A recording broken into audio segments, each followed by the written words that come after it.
मित्रों नमस्कार, मैं विनोद तिवारी ऑनसेट एजुकेशन के वेब पोर्टल में एक बार फिर हाजिर हूं आपका स्वागत करते हुए। मित्रों, हम लोग पार्ट्स ऑफ स्पीच के अंतर्गत आज पढ़ेंगे प्रीपोजिशन। ओके, क्या पढ़ेंगे? प्रीपोजिशन। इसके पहले हम लोगों ने noun, pronoun, verb, adjective, adverb इनको अच्छे से पढ़ लिया है। तो आइए ज्यादा बात न करते हुए सीधा क्लास शुरू करते हैं और समझते हैं क्या होता है प्रीपोजिशन, मतलब उपसर्ग। इसका डिफिनीशन क्या है समझते हैं। A preposition is a word which comes before a noun or a pronoun to show relation, which comes before to show relation with another noun or pronoun। मतलब पहले कोई शब्द आएगा और बाद वाले शब्द से क्या करेगा, बताएगा संबंध। आइए समझते हैं हिंदी में इसको अच्छे से। उपसर्ग एक शब्द है जो किसी संज्ञा या सर्वनाम के पहले आता है तथा उसका संबंध किसी दूसरे संज्ञा या सर्वनाम से बताता है। ओके, तो इनमें कौन कौन से वर्ड आते हैं उसको समझते हैं। In, on, under, behind, at, into, to, below, before, ago, between. Okay, देख रहे हैं ये जो अलग अलग वर्ड्स आ रहे हैं ये हैं। तो अब हम इसको समझते हैं सेंटेंस के माध्यम से। She is at home. देखिए, शी प्रोनाउन है, होम नाउन है, इन दोनों का संबंध बता रहा है एट, वह घर पर है। तो देख रहे हैं संबंध बता रहा है, घर पे कौन है, वह है। तो एट जो है घर और शी वह के बीच संबंध बता रहा है। अगला सेंटेंस देखते हैं। The train is in motion, मतलब गति में है। कौन? ट्रेन। ट्रेन क्या है? गति में है। तो देख रहे गति का संबंध ट्रेन से कौन बता रहा है? इन में। ओके, तो यहाँ पे जो डिफिनेशन है पूरा पूरा पूर्ण हो जाता है कि हाँ फॉलो करता है। क्लियर हो गया? आगे बढ़ते हैं और देखते हैं काइंड्स ऑफ प्रीपोजिशन। प्रीपोजिशन मित्रों मुख्यतः चार प्रकार के होते हैं। पहला है सिंपल प्रीपोजिशन। ये वो प्रीपोजिशन है जो सामान्यतः हमको बराबर देखने को मिलता है। In, on, at, into, onto, under, behind, for, from, of, out, till, up, with, through देख रहे हैं, ये थ्रो, डाउन, ये सभी हमको बराबर देखने को मिलते हैं। बिल्कुल सिंपल प्रीपोजिशन होते हैं ये। ओके, आगे बढ़ते हैं।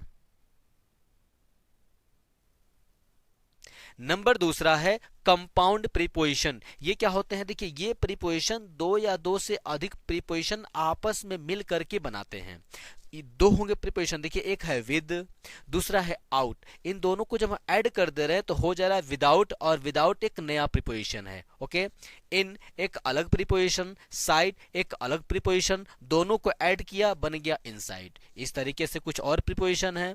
About, along, amidst, beside, below, between, beyond, underneath, okay, allowed।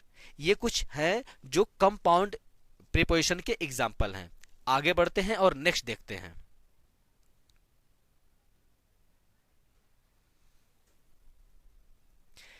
तीसरा है फ्रेजल प्रीपोजिशन। देखिए, दो या दो से अधिक शब्द जब आपस में मिलते हैं मित्र तो बनते हैं फ्रेज। और जब ऐसे प्रीपोजिशन आपस में जुड़ेंगे, ऐसे फ्रेजल वर्ड आपस में जुड़ेंगे और बनाएंगे प्रीपोजिशन तो कहलाएगा फ्रेजल प्रीपोजिशन। ओके, जैसे देखिए अलोंग और विद, ये दोनों अलग अलग हैं और मिलके बनते हैं फ्रेज बनाते हैं, और इनको ऐड किया गया तो अलोंग विद एक नया बन गया। इन केस ऑफ, ओके, तो इन केस ऑफ देख रहे हैं तीनों को जोड़ा, इन केस ऑफ बन गया। ऐसे ही in favour of, according to, in place of, with regard to, ये सभी क्या है? फ्रेबल प्रीपोजिशन के एग्जाम्पल हैं। चौथा और लास्ट है पार्टिसिपल प्रीपोजिशन।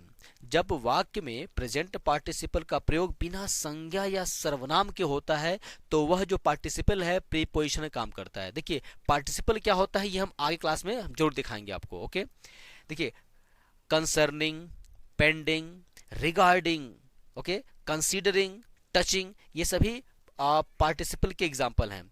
ओके, हम इसको सेंटेंस के माध्यम से समझते हैं कि एक वाक्य बना के देखते हैं कि ये किस तरह से काम करता है और कैसे आता है प्रीपोजिशन के रूप में। देखिए, considering the quality, okay, the prices are reasonable. Considering मतलब प्राइस को, जो प्राइस है ना बेटा, गुणवत्ता को देखते हुए जो कीमतें हैं बिल्कुल सही हैं। ओके, तो जो कंसीडरिंग वर्ड है वो प्रीपोजिशन का काम कर रहा है यहाँ पे। ओके, मतलब गुणवत्ता को देखते हुए कीमतें उपयुक्त हैं। अगला है pending okay inquiry into the matter he was transferred from the office. Okay, मामले की जांच लंबित रहने तक उन्हें कार्यालय से स्थानांतरित कर दिया गया। मतलब जब तक कार्य पूरा नहीं हो जाता, जब तक जांच नहीं पूरी होती, वह कार्य से स्थानांतरित रहेंगे, कार्यालय से दूर रहेंगे। ओके, तो मित्रों देखिए, मैं आपको कुछ बताना चाहता हूं और बहुत अच्छे समझाना चाहता हूं कि यह जो क्लासेस चल रहे हैं मेरे मित्रों, ये प्रीपोजिशन का पूरा परिचय है। जो आपने देखा ना, ये पूरा परिचय है, जल्दी है मिलता नहीं है। आज जो आपने परिचय प्राप्त किया है, इसके आगे जो क्लास होगा वो बहुत महत्वपूर्ण होने वाला है, क्योंकि उसमें आप प्रीपोजिशन के सही यूज को समझ पाएंगे। बच्चे अक्सर कंफ्यूज रहते हैं कि कहाँ इन लगेगा, कहाँ ऑन लगेगा, कहाँ इनटू लगेगा, कहाँ एट लगेगा। ये जो कंफ्यूजन्स हैं, इनको मैं आगे क्लास में बिल्कुल स्टेप बाय स्टेप दूर कर दूंगा। ओके, और सारे के सारे बच्चे क्या बताऊं, बिल्कुल टोटल कंफ्यूज रहते हैं, पर अब नहीं होगा। ऑनसेट एजुकेशन का प्रीपोजिशन क्लास पूरा कर लीजिए, सब क्लियर हो जाएगा। मित्रों आज के लिए बस इतना ही।